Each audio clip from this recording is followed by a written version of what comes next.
மாவட்டம் விக்கிரவாண்டி சட்டமன்ற தொகுதிக்குட்பட்ட பகுதியான வெங்கமூர், வீரமூர், திருக்குணம், பனமலைப்பேட்டை, துறவிதாங்கல் ஆகிய கிராமங்களில் சுதந்திரம் அடைந்திருந்தும் பேருந்து வசதியே இல்லாமல் இருந்தனர்.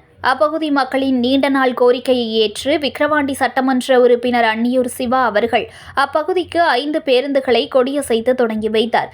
பேருந்தை வரவேற்கும் விதமாக பொதுமக்கள் பேருந்திற்கு மாலை அணிவித்து, பூசணிக்காய் உடைத்து, மேளதாளங்கள் முழங்க நடனமாடி பேருந்து சேவையை வரவேற்றனர். மற்றும் நீண்ட நாள் கனவை நிறைவேற்றிய விக்கிரவாண்டி சட்டமன்ற உறுப்பினருக்கு நன்றிகள் தெரிவித்தனர்.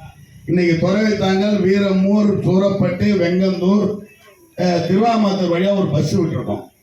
இதெல்லாம் என்னன்னா நாம என்ன செய்யணும்னு நினைக்கிறோமோ மக்களுக்கு அந்த சேவை செய்ய தான் அந்த எம்எல்ஏ பதவி. இது இல்லாதப்பே நான் கடந்த ஆட்சியில் 5 பஸ் இதில் விட்டோம். 208 கடலூர் பஸ் போச்சா, சங்கரன போச்சா, அப்புறம் 177 கலெக்ஷன் ஆகும்.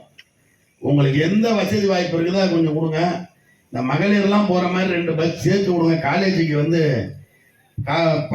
மாணவர்களும் வராங்க, காலேஜ் பசங்களும் வராங்க. 200 பேர் சேர்ந்துட்டாங்க. சார் இன்னைக்கு கண்கூடா பார்த்துருப்பீங்க. ஜனங்க வாழ்த்தின வாழ்த்து பூரா உங்க பொண்டாட்டி பிள்ளைங்க தான். நீங்க ஐயா பண்ணுங்க, மந்திரிக்கு சொல்லுங்க. செய்திகளை உடனுக்குடன் தெரிந்து கொள்ள லைக் பண்ணுங்க, ஷேர் பண்ணுங்க, சப்ஸ்கிரைப் பண்ணுங்க, மறக்காம கமெண்ட் பண்ணுங்க.